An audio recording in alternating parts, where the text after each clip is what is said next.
Mundi's move actually started over 5 years ago. The governor at the time of Puerto Rico decided that Mundi needed to leave the zoo. So I was scheduled to go to the zoo just before Hurricane Michael hit. I already had a contract in hand that Mundi was coming to us, signed by the governor. Then Michael hit. The island was just decimated. So they had no electricity, no water, we had no place to sleep. It was really kind of scary. So a year goes by, we're done with everything, we have all the fencing up, where we did our repairs from Hurricane Michael, and I announced that of the date that we were going to go get Mundi, and that was going to be in a month.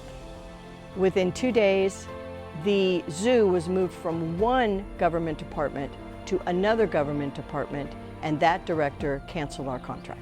Boom, just like that.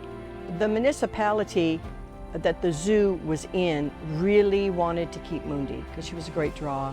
And for 5 years, there was this battle that was going on. I actually thought she would never move here. And then I got a phone call from a man by the name of Pat Craig, who I'd never met, but I heard of. And he runs several sanctuaries. So Pat called, he introduced himself, he told me what he was doing, that he was removing all of the animals from the zoo. And he said, Mundi should go to you because that was the original agreement. Do you want her? And I thought, well, if she has a chance anywhere, probably here. Then the plan started. You know, for me, it was fairly simple. All I had to do was get that little elephant in the crate. That's all I had to do. And as it turned out, it was obvious that things were not going well at the zoo, that administration and keepers were not cooperating. In fact, they were trying to make things difficult for Pat and his crew. And I found that hard to believe because you're only harming the animals when you do that. You're stressing the animals out. The keepers have a relationship with the animal. That keeps the animal calm. But the thing that was so heartbreaking is that she has 2 keepers. One has been with her for 27 years. The first day I was there, I was already told that they just abandoned her. They weren't going to have anything to do with it. And I begged them. I gave them every reason why. If you love her, like you say you do, be there for her. They had every reason why. They weren't feeling good about it. They were feeling disrespectful. Me, which was just heartbreaking because it's not about me. It's about her. I said, fine. I'm going to rent a sleeping van. I'm going to park it right next to her barn. And I'm going to be there 24/7 because the moment I arrive and I start conditioning her into that crate, I don't want anything to frighten her about the crate. And so if I leave overnight, anything can happen. So then the training began and she was amazing, absolutely amazing. The first day she put her 1 foot in. The second day she put her 2nd foot in. The next day, 3rd foot, and the 4th day she had all 4 feet in. I was sitting there hand feeding her. She was calm, cooperative, just easy. She was easy. And I was posting on Facebook every progress that we made. And then I posted, Mundi's ready to go. This is it, she's ready to go. And thinking about it now, if I would have known what was going to happen following that, I wouldn't have posted it. 2 days before we're supposed to leave. So she's in, I'm sitting there, and pop, Mundi jumps, and then she backs out of the crate and she starts slapping her tail and grabbing with her trunk on this spot on her side and really freaked out. Somebody popped her with a BB gun or an air gun to scare her out of that crate. All right, it worked. Now she was afraid. She stopped eating. She wouldn't come in the crate. She didn't trust her food. She didn't trust me. She didn't trust anything. And it's 2 days till we move. And in the morning, I wandered to the side of her yard where the caregivers and others would stop. And I looked down in the moat. And in the moat is food, carrots and other food.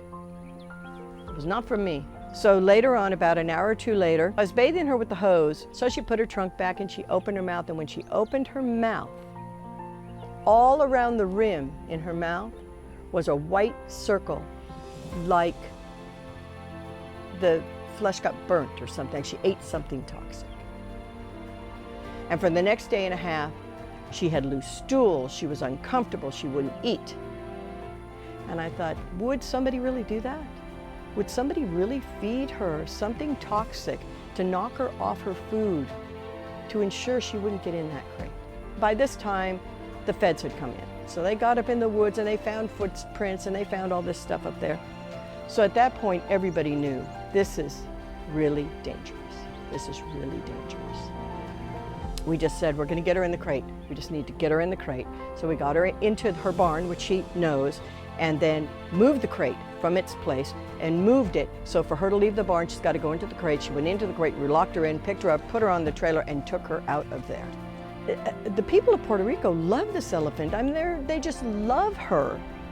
But there's a small fraction of the local community that want to keep her so badly for their personal reasons, which is a lot about money, that they're willing to endanger her. They're willing to scare her so that she won't get in that crate and leave.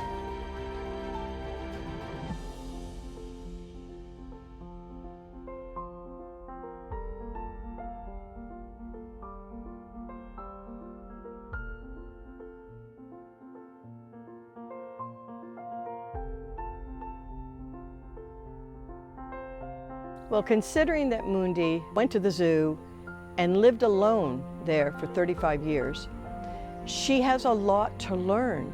That's what rehabilitation is. You can take an elephant that's lived a very deprived and sheltered life, and with time and consideration and compassion and the knowledge, you can put that new elephant into an environment where she has her best chance of rehabilitating and thriving, so that they can come out of that a functioning animal that can be with others, because that's what she needs. She needs to be with other elephants.